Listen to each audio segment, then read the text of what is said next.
Sim, eu sou o professor Bairros e no tutorial de hoje nós vamos ver... Nesse tutorial eu vou mostrar um achado muito interessante, um filtro passa-faixa muito, mas muito simples mesmo, e mais, um ajuste da frequência de ressonância feita com somente um potenciômetro. No tutorial eu mostro as curvas de resposta e tudo mais para deixar você de água na boca. Vamos ver como construir esse filtro fantástico, vamos lá? Um dos circuitos mais simples para filtros de baixas frequências, aqueles usados em circuitos de áudio, é esse da figura, o filtro do Sr. Selenkey. Seu destaque corre por conta da sua simplicidade. Veja na figura 1, que mostra o filtro e sua resposta em frequência em função dos valores de ajuste da resistência R2. Sim, é isso mesmo. Você consegue ajustar a frequência de ressonância só com um potenciômetro. Que beleza! Veja a resposta em frequência, veja que a amplitude se mantém quase constante. Mas apesar de parecer simples de montar, esse filtro está longe de ser simples de sintonizar e requer o uso de componentes precisos. Mas claro, se tem problemas, tem gente com imaginação para resolver, e não foi diferente aqui. E aqui está uma alternativa ainda mais simples. Esse filtro foi proposto em 1971 pelo engenheiro da George A. Philbrick Research, Robert Pease. Veja na figura 2 que primor de simplicidade, simples de montar e fácil de sintonizar. A sintonia é feita só com um potenciômetro, o potenciômetro R4. Isso não podia ser mais simples. Veja a resposta em frequência do filtro do Sr. Robert Pease. Aqui o valor da resistência R é igual à soma de R3 e R4. Por isso, em muitos circuitos é usado somente um potenciômetro nessa posição. Simplifica muito, vocês não acham? E os valores? Sim, é possível estimar a frequência de ressonância. Tem uma equação. Veja ela na figura. Não podia ser mais simples. Bem, quase. Tem aquele A ali, ó. O que significa? Aqui, F0 é a frequência em Hz, R é a resistência em ohm e o C é o capacitor que está em Farad. Cuidado, é Farad. Esse A é uma constante que depende do modelo do amplificador operacional. Sim, o operacional mexe um pouco com o circuito. Por exemplo, para o LM324, esse A é igual a 426. Então você terá que montar para conferir a resposta na prática, tudo em função do amplificador operacional que você estiver usando.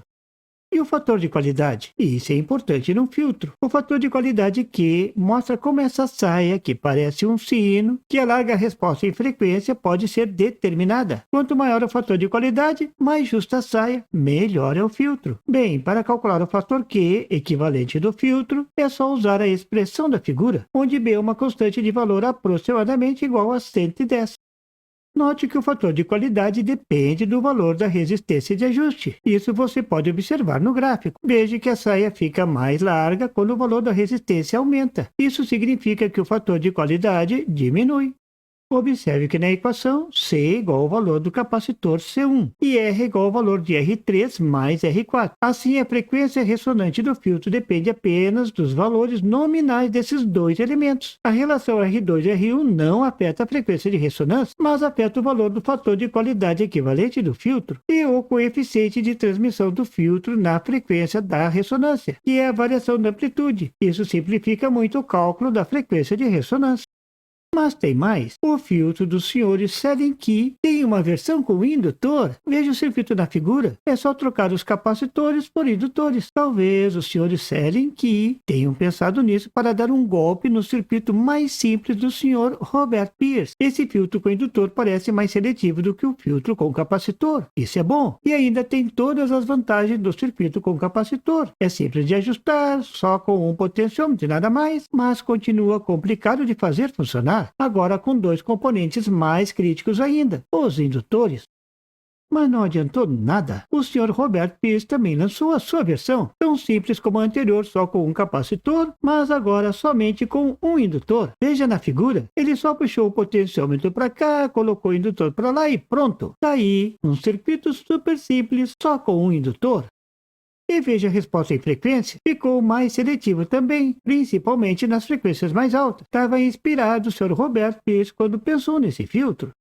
Sim, tem equações para essa versão também, e não muda muito em relação ao circuito só com capacitor. Veja a equação da frequência de ressonância, é só trocar o capacitor pelo indutor e pronto.